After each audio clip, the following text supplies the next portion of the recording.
Ron, what were the adjustments you guys were able to make to close out the first half that carried over to the third that you felt made the difference? We stopped turning the ball over and we got back in transition. They was kicking our butts in transition early on, 14 fast break points in like the first 7 minutes. But a lot of it was because of our turnovers, and it's hard to get back and get matched on those things. So we cut that down and allowed us to get back into the game. Whether it was 38 points in the first quarter or just 8 made threes by them alone, what's that challenge look like? No, but they have a lot of shooters, a lot of snipers on their team. Guys that can make shots, contest, no contest, whatever, off the dribble. So, we just got to continue to, trust our schemes and trust what we want to do, and then just try to make them miss. And we was able to get back into the game and make them miss enough for us to, take the lead at one point. You said trust there a couple times. That's not built in 2 days or 2 games, but what's kind of the early returns on that with this group trusting what coaching staff has put in and the coaching staff trusting you guys to handle adjustments? Well, it's our job to go out and execute the game plan that the coaches put in front of us. And we have to earn their trust, and if we go out and execute it, then we'll continue to get more and more, from our coaching staff. So that's our job. I know what AD doesn't surprise you, and you've said for years now, that's the type of player he is. But what can it mean to start off the season this way for him and for the group, considering the change with the coaching staff and just trying to get off the right momentum? It's very important that he's a main focal point for us every single night.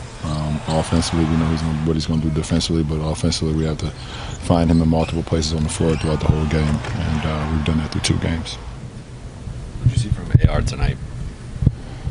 The same thing I've seen from AR since he got here.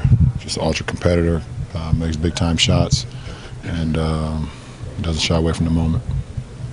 You just wrapped up the game, but you guys got the Kings tomorrow. Sacramento gave you guys trouble last season. What have been your early impressions of them, especially with them on the team now? I have not seen them, so I'm not quite sure yet, but I'll start locking in on the film tomorrow before I get here, and then when we get here to go over it, it's a quick turnaround, obviously, with the back-to-back. So, but, if you look at what they've done in the past, they've been extremely well coached. They play the game at a high level. They get the ball moving from side to side. And it starts with the head of snake, De'Aaron Fox. Over his speed, it creates a lot of problems for your defense. So we got to be ready for that. Is the plan to play tomorrow? Yeah.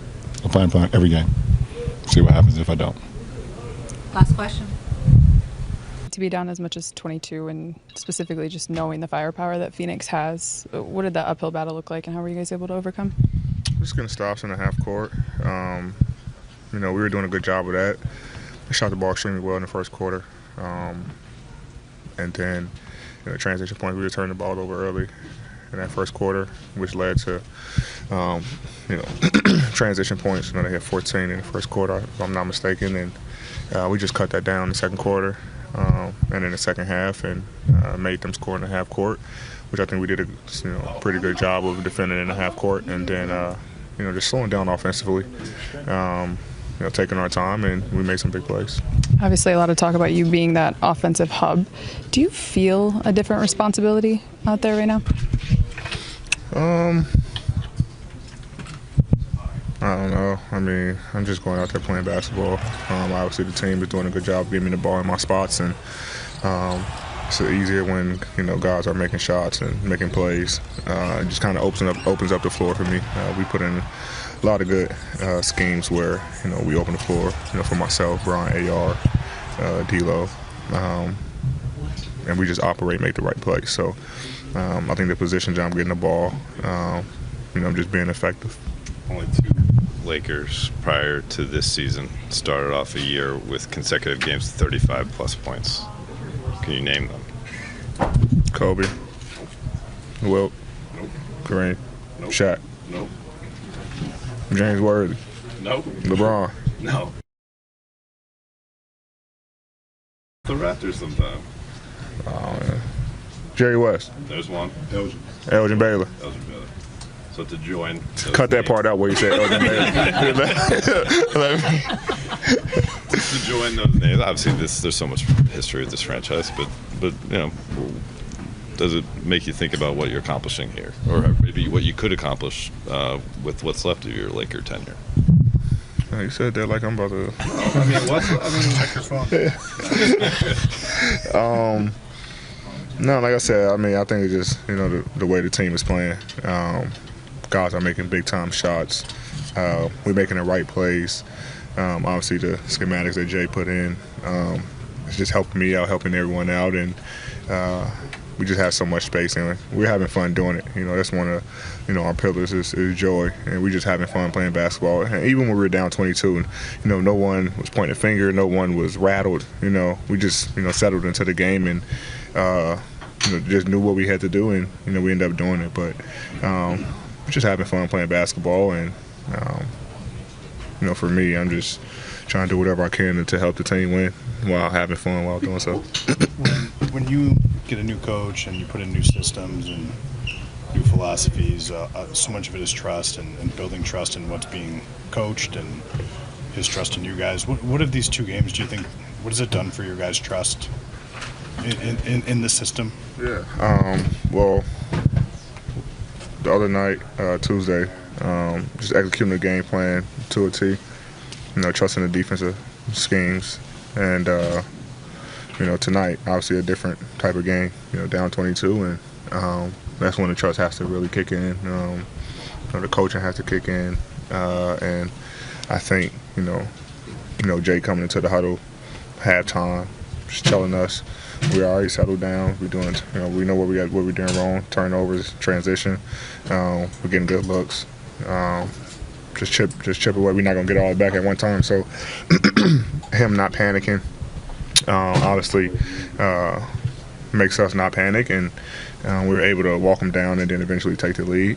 Obviously, the crowd, behind us tonight. But yeah, I mean, we're trusting what he's doing, the schemes he's putting in on both ends of the floor, him and his staff, and it's paying off. Are you sure they were cheering for you and not for different? That shit was crazy. I seen it.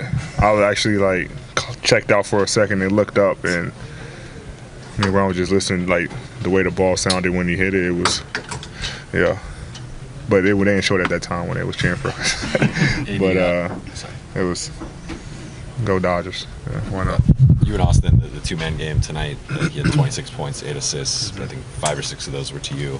What did you see from him and just the way that you guys are moving in the pick and roll? Yeah, I mean, obviously, he's a phenomenal player. He can score the ball at will.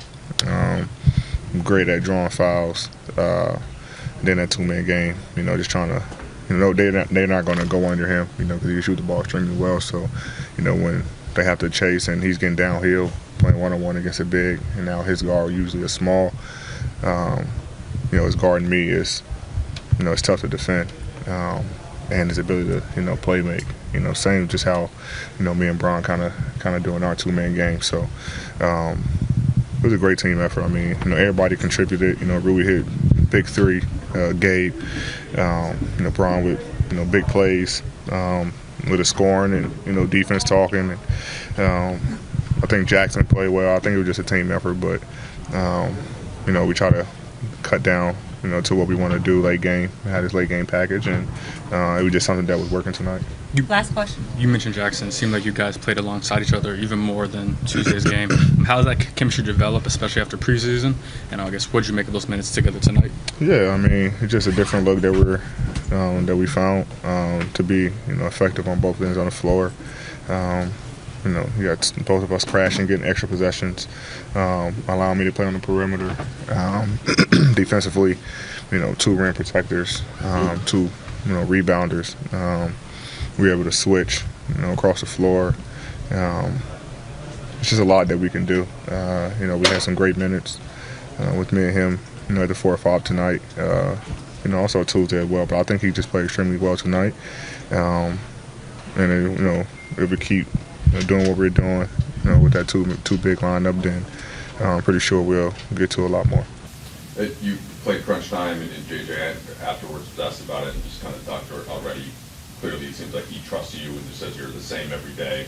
Kind of bring the same professional attitude, and he knows exactly what he's going to get out of you. I assume that's kind of been who you are, but how have you already found a way to get connected with JJ on that and kind of earn his trust in that way? Yeah, I mean, I think it's just the day in, day out, the practice, the attention to detail. And tonight it happened to be in the game, maybe somebody else next game, but it was a total team effort, from the coaching staff to every guy that played, and even the guys on the bench. It was a full team win tonight.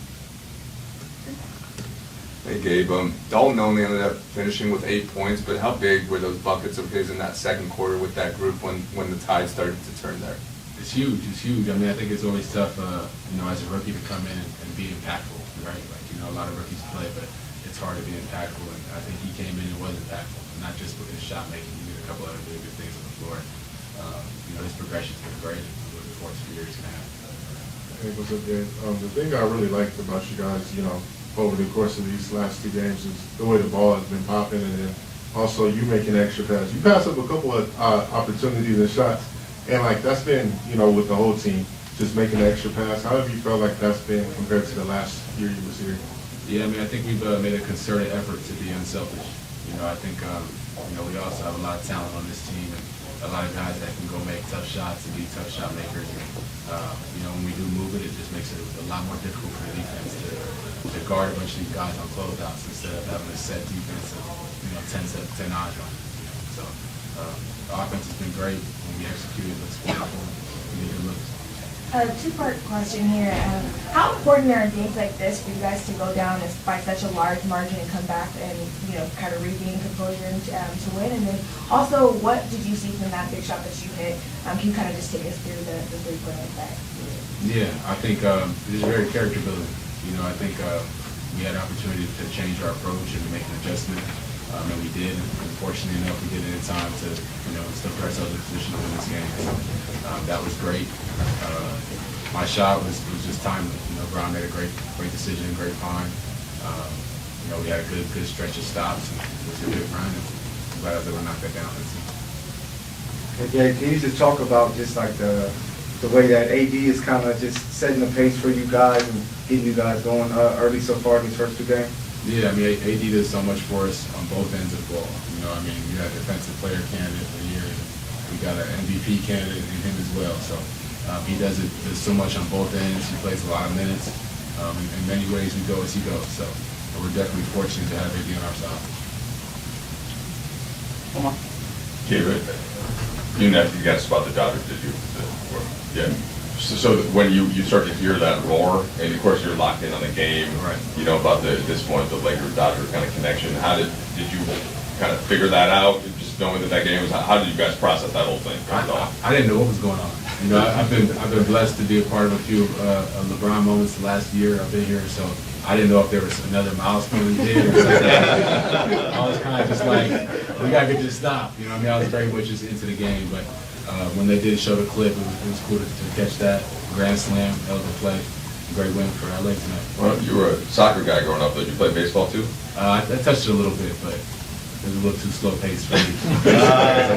No disrespect. Fair enough. Thanks, Gabe. Yeah, appreciate y'all. I thought once we settled into the game and just trusted what we were trying to do, and really took advantage of some matchups here and there, we really could get whatever we want. We turned the ball over early, but again, it was another game coming off a preseason where we had some high turnover games where we took care of the basketball. Ended up with, I think, 12 turnovers. I think it's 13 total as a team, but that's big. I think we ended up with one more scoring opportunity than them, despite those early turnovers and some poor transition defense. Overall, defensively, they just bend you in so many ways because of their skills and the fact that they have those 3 guys. And, Ryan Dunn coming off the bench in the first half, hitting 3 threes in a row. They're Monty Morris hitting 2. They're tough to guard. And if we get spread out and start getting in rotation, they're even tougher to guard. I thought our shifts, our load to the basketball, we just trusted that in the second half. We talked in the pregame talk. We talked about being in those shifts and still getting good contests, and we did that. I think they started 11 of 14 from 3 and went 6 for 23 the rest of the way, and a lot of that had to do with our contests. Austin said in the walk-off that he woke up to a text from you at some ungodly hours. It's something the 6 o'clock hour. About I woke up early this morning. Seems like that's regular for you, but yeah. And the text was something along the lines of implying you thought he could have a good night or something. But and I think what do you have 26 on 12 shots? What did you see from him, and what was that kind of text message exchange like? Yeah, so some of that offense was very intentional in the second quarter, and that's what got him going a little bit. We felt like there was a specific thing that we could do, that we could get good offense out of our action, and he manipulated that really well, got us back in the game. The flow in the offense got back. He's a guy that has thrust and a pace to his offensive game in the half court. We need that. And then he was just fantastic in the second half. But I knew he was a great player before I took this job. Been around him since July, and he every day it's like he just keeps getting better and showing more. And I didn't realize he was this good. I knew he was good. I didn't realize he was this good. He's a fantastic basketball player. JJ, two for you. In the third quarter, the crowd all of a sudden starts cheering a lot. Nothing is happening on the basketball court. I don't know if did you notice that moment? I noticed the cheers. Did you figure out what happened eventually? And my deductive reasoning could lead to one thing, but I don't know if that's the correct thing. You hit a walk-off grand slam. Well, there you go. I figured the Dodgers won. Yeah. And then secondly, you talked about using AD as a hub for this team offensively. 71 points now in 2 games. What can you say about how effective he's been? And is there something that you can pinpoint as to what's created these opportunities for him? I would say, first of all, it's intentionality on our part. And our part meaning our entire group, coaches and players. There's an intentionality to have him involved as much as possible. We recognize what type of player he is and that he can create mismatches. But the second part would just be his patience. I think there's a comfort level that he has, and you'd probably have to ask him this question. There's a comfort level and a confidence level that he has that if the game starts getting wacky, he knows the ball is going to come back to him. If there's turnovers, quick possessions, transition possessions, I just see a real level of patience right now with him and comfort and confidence that the ball is going to find him.